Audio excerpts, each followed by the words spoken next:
Merci Romain pour ce moment. Merci à vous. Et du coup, j'ai plein de questions. Dans quelle langue est-ce que tu chantes? C'est une langue qui m'appartient en fait. C'est en ayant chanté dans plusieurs traditions, il y a, il y a des sons sources, des, des géométries qui se sont manifestées et ça m'a apporté une dimension vibratoire. Et c'est à force de jouer, de travailler avec l'énergie, de travailler avec les bols, que ma voix en fait est sortie naturellement sans avoir pris des cours de chant avant. Oui, parce que c'est vraiment très puissant. On le ressent vraiment très fortement là en t'écoutant, une puissance comme ça et donc qui t'est venue spontanément là. C'est voilà, c'est du chant intuitif, spontané,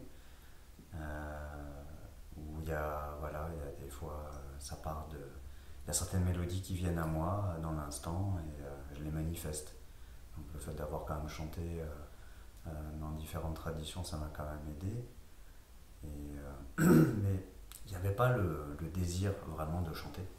Ça s'est manifesté à moi naturellement, c'est qu'à force de faire des soins, en passant par justement que mes mains m'appartiennent plus vraiment, euh, ma voix m'appartenait plus vraiment à des moments non plus. Et j'étais obligé, je parlais une langue qui est vibratoire en fait. Qui est, D'accord. On pourrait associer ça à des mantras, c'est un mot qu'on pourrait mettre. je n'arrive pas à mettre moi-même le mental dessus, puisqu'en fait quand je mets le mental dessus, ça disparaît. Donc du coup, c'est pas quelque chose que je peux. Je le transmets par la vibration, par l'intention du cœur, mais je ne peux pas le transmettre comme étant une langue qui est à part entière. En fait. Il y a des connotations qui sont des fois plus en Mongolie, des fois plus chez les Amérindiens du Nord, du Sud. Il y a différents courants en fait à l'intérieur de moi qui se manifestent et c'est le besoin vital euh, qui me pousse à chanter, à parler comme ça. Donc dans mes soins, effectivement, je suis toujours en train de parler, de chanter.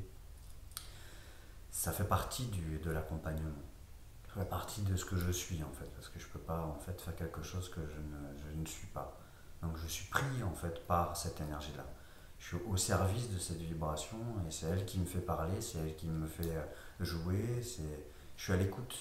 Et, et donc du coup j'ai appris à l'accepter, à le devenir, mais en prenant conscience que ça ne m'appartenait pas non plus quelque part. Et on ressent une telle puissance, est-ce que ça fait peur à un moment quand on est passeur de cette puissance? En parlant pour moi, Mhm. ah oui, souvent quand j'étais plus jeune, parce que maintenant ça s'entend, ça se manifeste par ma voix, mais énergétiquement, effectivement, j'ai eu des moments dans ma vie où j'avais des activations énergétiques et où j'ai eu peur de la lumière, vraiment. Voilà. Et c'est pour ça qu'il y a des étapes à respecter pour arriver à incarner l'instrument qu'on peut être à des moments. Mais l'énergie, oui, elle est de taille quand elle rentre en moi. C'est ce que je disais tout à l'heure, justement. C'est ce côté du ressenti. C'est physique, c'est instinctif, c'est animal. C'est pas quelque chose qui est conceptuel, qui est mental, intellectualisé. Il n'y a pas le désir vraiment de chanter. Maintenant, je peux me poser pour pouvoir proposer, faire venir cette énergie-là, mais c'est pas un but en soi. Ce qui compte pour moi, c'est ce que les gens vivent à travers ça, et en premier lieu, ce que moi je vis à travers ça. C'est-à-dire comment je me relationne avec l'énergie. Depuis combien d'années tu as cette pratique? Tu l'as rencontrée jeune déjà, tu me disais, enfant? J'ai commencé à accompagner des êtres sur leur chemin, j'avais 17 ans, j'en ai 39. Il y a eu plein d'étapes. Il y a eu des moments, on va dire que ça fait une dizaine d'années que ces chants spontanés commencent à venir progressivement.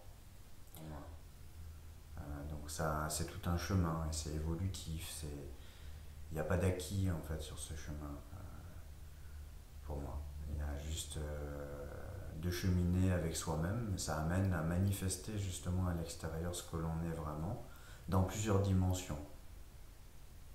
Et celle que je préfère finalement, c'est souvent celle du silence, c'est souvent celle de la simplicité, et de me retrouver juste en connexion entre moi et ce qui est, et en comprenant qu'il n'y a pas de séparation. Et c'est vrai que j'ai la chance des fois de le vivre quand je suis en fonction. Donc je suis à la fois voilà, l'observateur en fait de cette fonction et des résultats que ça peut produire, mais ça ne nous appartient pas. C'est ce que j'ai appris sur mon chemin. C'est que c'était à nous tous. On avait un beau chemin chacun si on décidait de le prendre vraiment. On va rester sur ces belles paroles. Merci. Merci.